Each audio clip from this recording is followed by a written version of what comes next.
What to get the newborn baby? Well, as I look back at my life, I found out that one of the things that I got shortly after I was born was a savings account.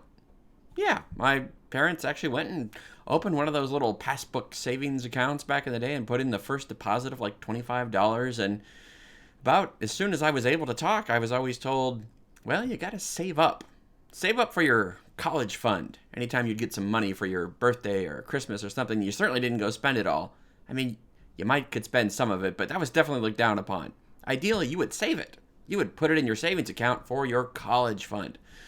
Well, eventually I went to college and I had more scholarships than the cost of college. So what did it all mean? What was the saving about? Well, I'm not saying saving's not a good thing, but there comes a time to know, when is it time to spend? When do you need to take the money that's in savings and use it? I actually am doing that recently here. I've got some surgery coming up that insurance wouldn't cover, and it's for my health, and I decided, you know what? I just need to do it. What am I saving the money for? This could really enhance my life if I have this surgery, so I'm just going to do it. Sometimes one of the most important decisions to know is when to spend. Well, as we enter Holy Week now, today's gospel is one that is very famous because it's got a date on it. It famously says 6 days before Passover.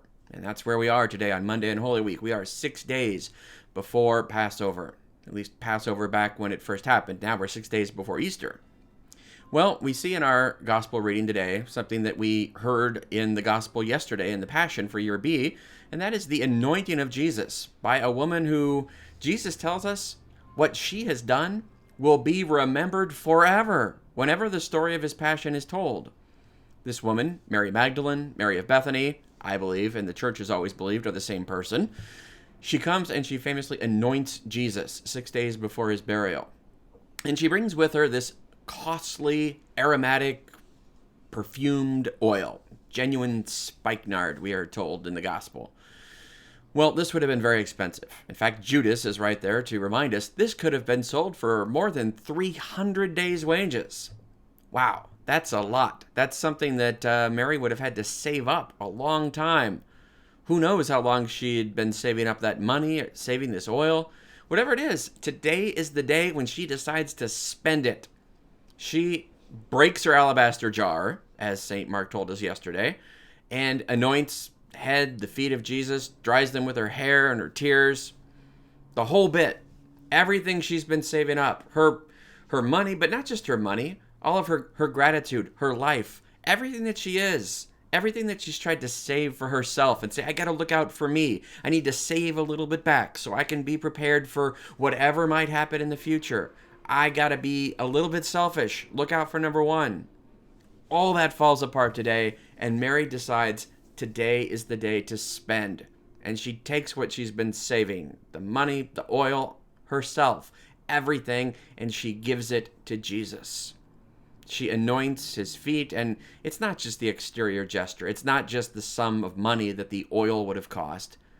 It's symbolic. Mary knows Jesus is about to die.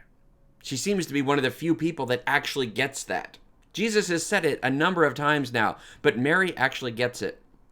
And so she knows the time has come not for saving, but for spending. To spend lavishly. This might be the last opportunity she gets to have the greatest moment of worth to spend this on. And she gives not just oil, but her very self to the only person who is really worthy of that entire total gift of self that Mary gives.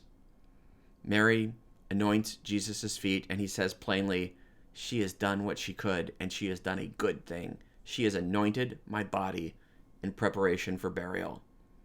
And of course, it's no surprise then that we will again see Mary at the feet of Jesus on the cross, and we will see her again going to anoint the Lord's body early in the morning on Easter Sunday.